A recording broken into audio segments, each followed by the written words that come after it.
Shut viewers, and welcome to a new AITA video. Today, guys, I'm not alone. Today, I am with sriracha sauce. Woo! That's good. Alright, chat. Today, we're gonna be here with sriracha sauce and chicken, I guess, and we're gonna be doing AITA Neurodivergent Edition, and we're gonna listen to stories about neurodivergent people and people being assholes around them. So kind of like the autism episode, but now with ADHD as well. Before we have a guest, so we need to have their pronouns. What are your pronouns? She, her. She, her, great. You know my pronouns, so I'm not gonna say them. Fuck you.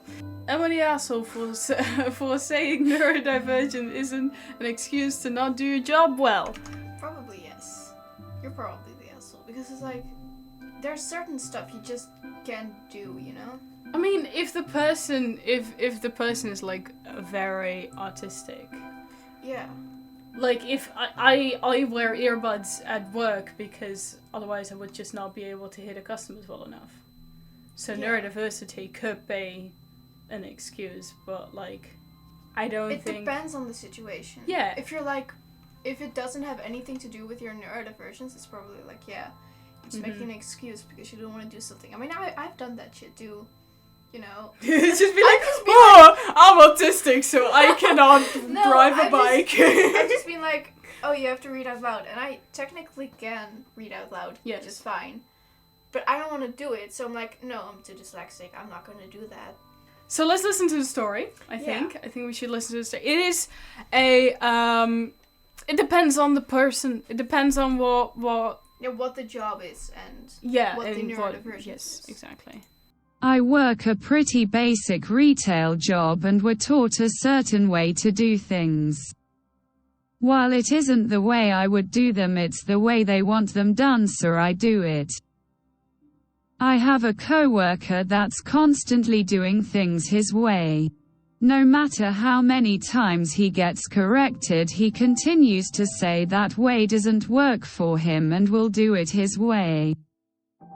That also means the job doesn't get done well or to the full extent. He keeps telling me it's so rude that he gets corrected all the time because he's neurodivergent and is going to do things the way that works for him. I do get it to an extent, but at the same time it's a job and you're getting paid to do it a certain way. He was complaining the other day about how he once again got reprimanded and was telling me how it's so rude, and I told him that I get it, but at the same time we're all neurodivergent and sadly if they want it done one way you do it that way or keep getting corrected. He said his way works for him and it's ableist to make him do it a different way. I told him it was up to him, and while there may be multiple right ways to do something, unless you can prove it's equally efficient, I can understand standardizing everything. He obviously didn't like that and told me he should be allowed to do things his own way. AITA for saying he should just do as he's told. I mean, she's a bitch for saying shit. Yeah. She's a bitch for saying shit, but I don't think... mind your business. Yes. But the job gets done shittier, as they say. Like, if I would make a Big Mac and I would say, like, oh, I do it my way, and my way is without lettuce, then that's obviously not good. Yeah, that's not how it works. Yes. But, like, I would not say, like, you have to do it this way. What is the retail job and what are they doing that makes it shittier? I mean, maybe, like, stocking, like, for example, if you would put, like, stock the things, it would maybe do it in a way that the customers don't like seeing or something. But, like, I would not say do it this way, but say, hey, this needs to be done as well. Find a way yourself to put it in. Yeah, like, don't, like, this is the way to do it, so do it like this. No, just make sure. No, just say, like, hey, yeah, this is also a part that needs to be done, you know? There's a nicer way to go about it. Yes. And saying, like, oh, we're all a little bit autistic. Yeah, dude, what the fuck? No. No, that's not how it works. No.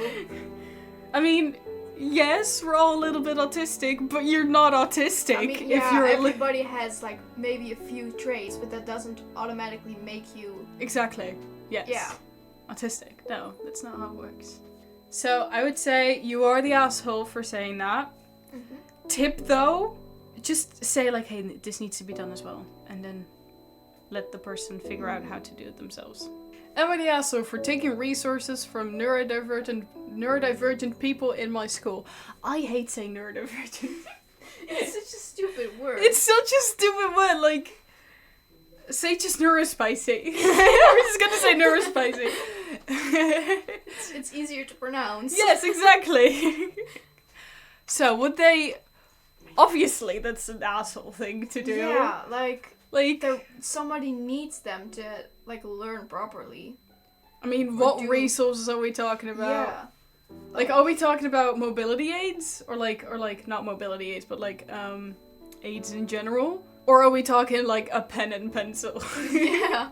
What are the resources? The one taking a pencil from someone isn't An asshole thing. move, but if you're gonna take someone's like speech tablet, then I that's mean, horrible. yeah, yes. What resources? What resources? I think that you would be like, it's so specific, and it's on this subreddit, so you're probably the asshole for taking things from, or resources from, an autistic person.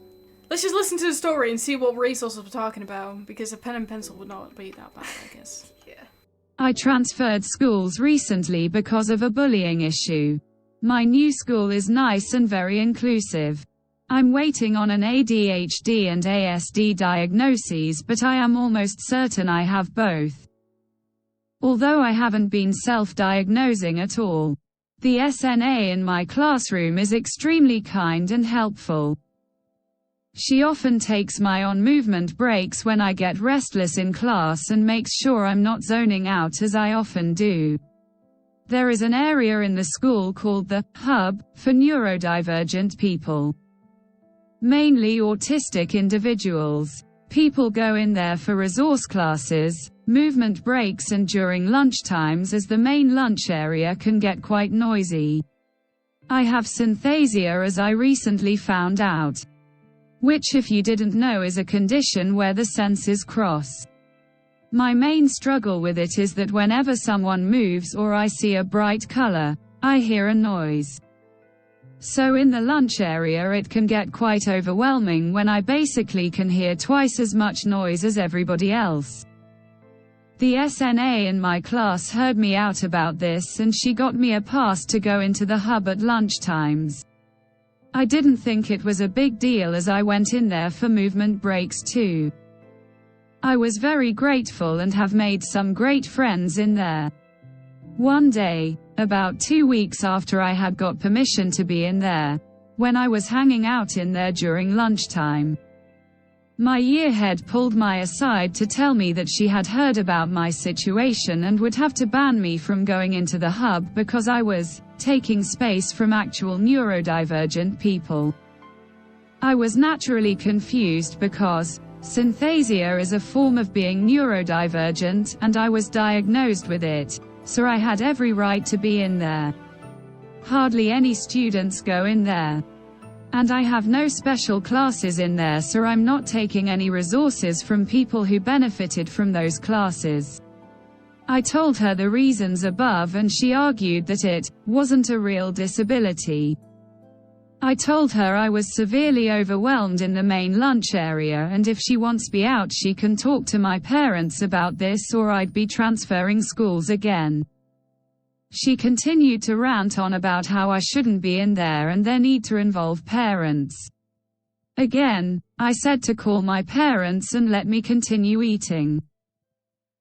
She contacted my parents and when they told her basically the same thing I'd told her, she wouldn't take no for an answer. We are now trying to figure out what to do as I can't continue in the school if they aren't accommodating me correctly. So, AITA. No. No. Mm-mm. No. Mm-mm. Dude, Shit. I understand. Bitch with synesthesia and autism here as well. I mean, synesthesia on its own would not be a disorder, I think. It can be... I don't know enough about it. There's different types of it. You have like hearing and seeing, so then what this person described is then when you're hearing certain noises, you get color, you see colors, or seeing certain things can bring a smell or a taste in your mouth, or certain days and letters have certain colors associated with them. Just stuff like that, just different senses that are connected in a deeper level. Because what's it called? Aula. Yes. Yeah. Cafeteria. Cafeteria. It's already a horrible place for any student to be because it's so fucking noisy. Imagine having, I don't know how to pronounce it. Synesthesia. Yeah, that. Yes. And then also having to sit there. I would run away as quick as possible because that's just horrible. Yeah, that's why I don't sit in the cafeteria, because it's fucking horrible. You know, I know. Hearing so many things and then also having the visual things with it, because I have the part where I see colors where hearing certain things. So like, yes. Yeah. Dude. No, you're not the asshole. No, I don't think you're the asshole for doing that. Everybody else is the asshole. And by the way, it's a hub. It's just a place. If you're taking somebody else's space up, then just grab a chair from the cafeteria. Exactly. I don't think that it's so incredibly busy in that hub that you all just stand in like 15 squares of each other. I don't think there are that many neurodivergent people No, there. like if there's like a max of 20, then just grab another chair. Like exactly. 21 does not make that much of a difference, especially not with like autistic people who don't make that much noise. Well, except our group, I guess. Yeah, we're fucking loud as fuck. Yes. So yeah, I don't think you're the asshole. No, I think that everybody else is the asshole for, I mean... Being like, your disability is not a real disability. Yes, also that. Mm-hmm. Because, like, especially if you have ADHD or autism again with it, then it's a lot. It's a lot. It's a lot to handle. Yes.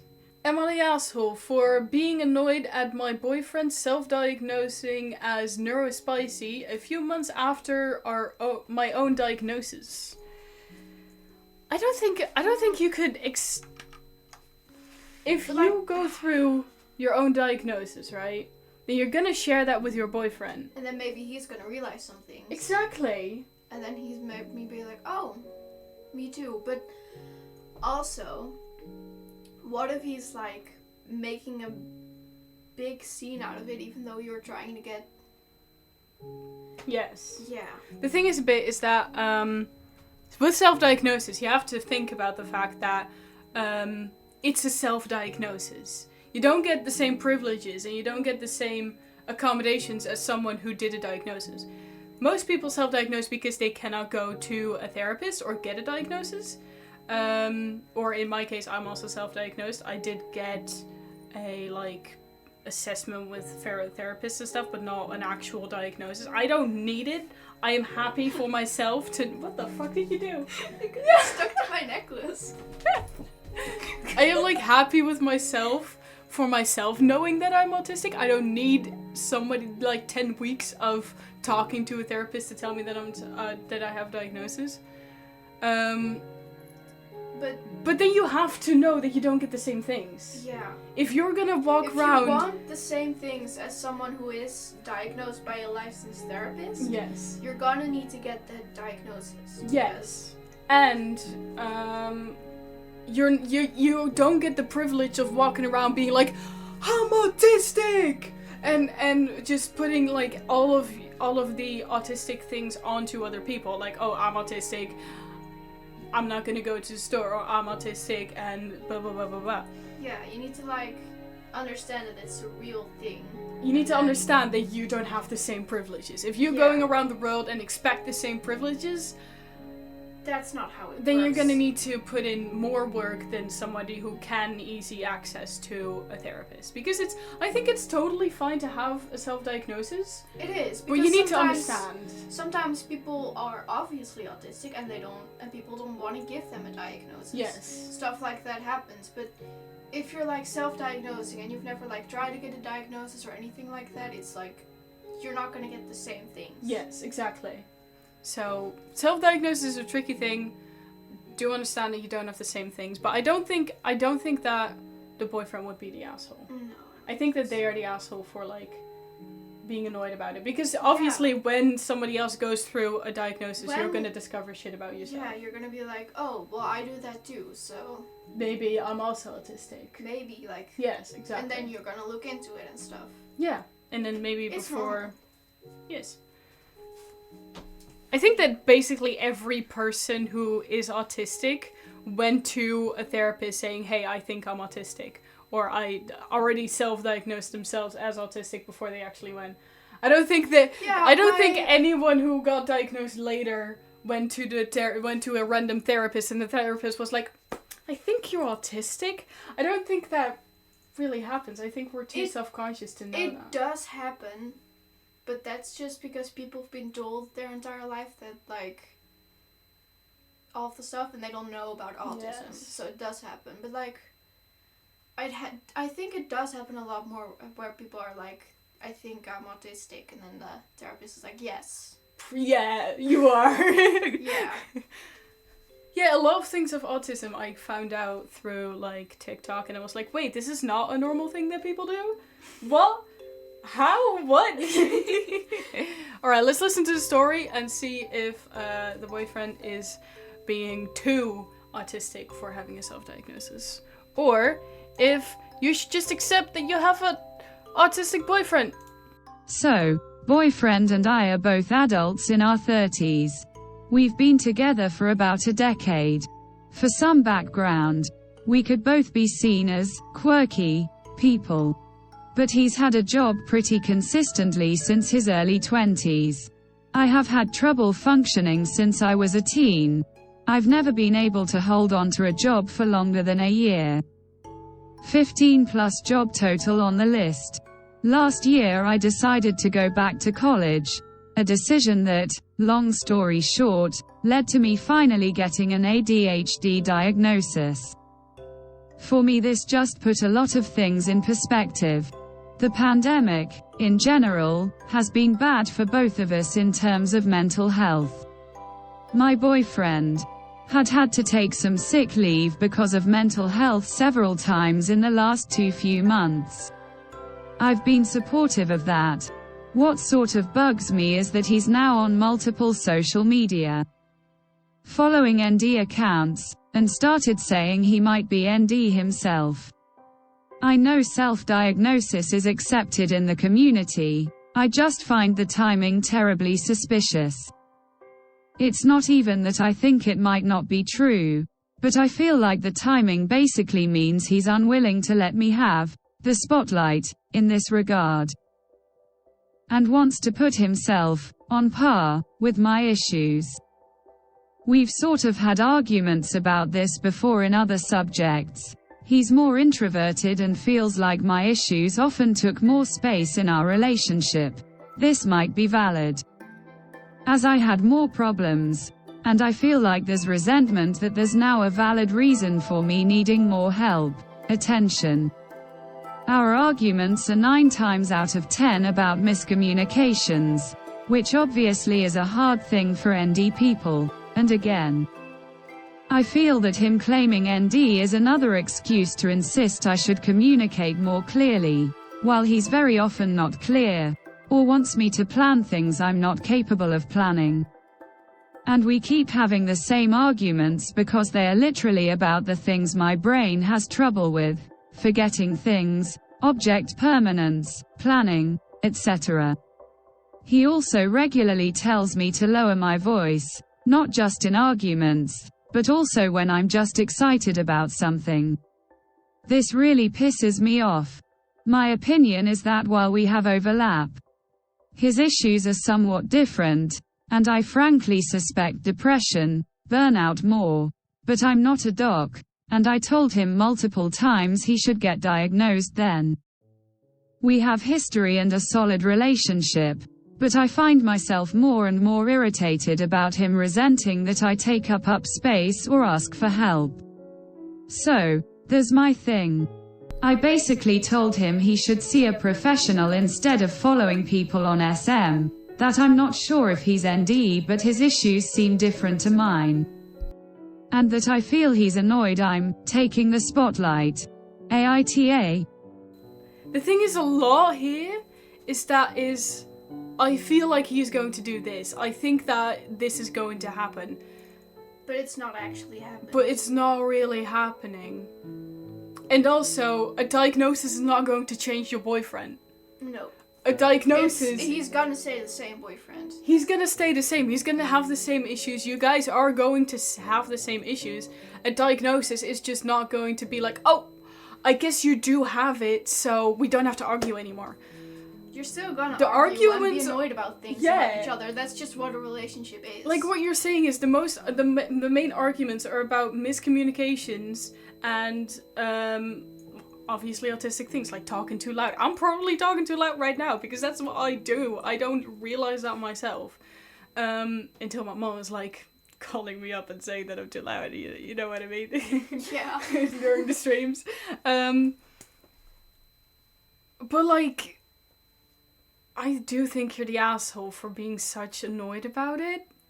Yeah. Right? It's like, it's fake. It's kind of like fake scenarios in your head, and you're annoyed about them, even though most of them haven't happened. Yes. And they're probably not gonna happen. And you're so focused on the point about, like, your brain is, you think about the fact that, oh, I don't think they're autistic, I think they have depression and burnout, so I do not validate their problems.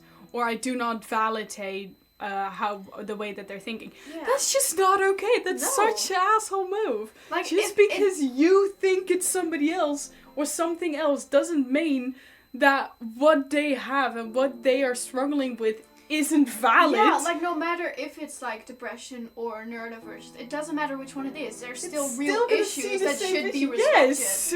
Like, it's not normal to be like, okay, but you're not that, so it's not valid. No. Yes, no. Even if it is something different, the problem is still valid. Yes. And it's still gonna be a problem. And your boyfriend is not going around, well, like, I have autism, so I deserve this. No, he's like, not doing that. I think I might have it, and then... Yeah, and to articulating his problems and articulating what he's feeling. Yeah. Like, So, trying to figure it out himself, you know? Exactly. So I do think you're the asshole. I think Yeah, you should you just are. kind of find a way together to, like, think about the issues and not about the label above it, because, like, that just doesn't matter. It's Yeah, like, nice to the label know. isn't gonna matter, but the issue is still there. Yes, Like, exactly. once it's labeled, it's not gonna not exist anymore. Yes, exactly. I mean, it's nice to know that... Yeah, it's nice to know where it's coming from, but But it's not gonna change No. the issue, no, exactly. Do we want to do one more? One final one? a final one? a Alright. really juicy one. Alright, yes. This is gonna be a long video. I don't know how much I can cut out. You just figured out I'm not the editor. I know. Am I the asshole for undermining my partner in front of our kids? Yeah, probably. Probably. It's Yeah. always bad to undermine someone. Yeah, I mean, you're in a, it's your partner. You're Yes. in a partnership. No one is higher than the other. Yes. So, Like, on the other side, like, maybe the partner is actually shit at something. well, yeah, but Then in front of the kid, I would just be like, okay, let's go somewhere else. I think having arguments or fighting in front of children is always bad. It's always shit. horrible. So, like, I would always, like, take the option of just kind of going somewhere else. Yeah, like taking your partner upstairs and stuff. Yes, upstairs. Ooh. Leaving the kids in the basement. Solving it in the bedroom. Leaving the kids in the basement. We're gonna hear the story and see if the partner is stupid or you shouldn't fight in front of children. My partner, Max, and I, Sam, both neurodivergent with neurodivergent kids, follow gentle parenting but face challenges. My depression and subsequent memory issues meant Max handled the bulk of child-rearing responsibilities and choices, while I just followed instructions because of my mental health. Now my brain fog is lifting. We argue over punishments for the children. Max is using non-natural consequences, while I prefer redirection and natural consequence like we discussed before my mental health nosedived. I asked for space yesterday due to mental health. But Max interrupted and pulled me into bedtime routines as they had upset our youngest to the point of them throwing up. They were crying so much. Bedtime stories were cancelled because said youngest didn't get dressed for bed within a slow 5 count. I undermined them in front of the kids, saying I would read a bedtime story if they wouldn't. We're both hurt, seeking solutions.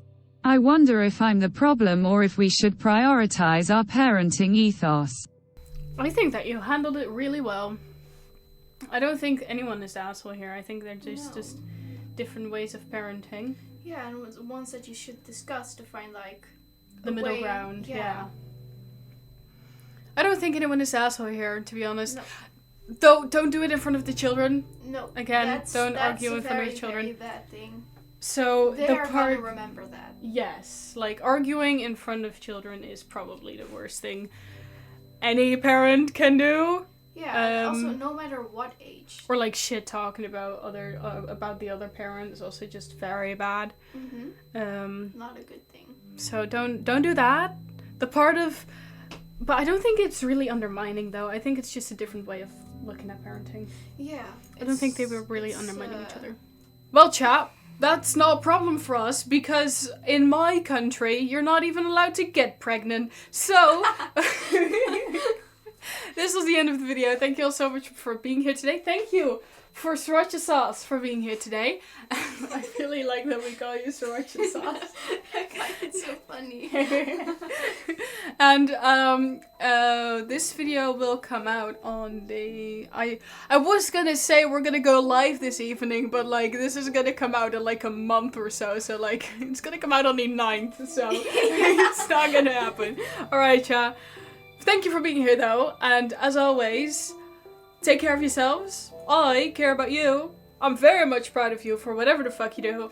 And thank you all for coming. Thank you all for staying. And thank you all for watching the show. Bye bye! Hee hee hee.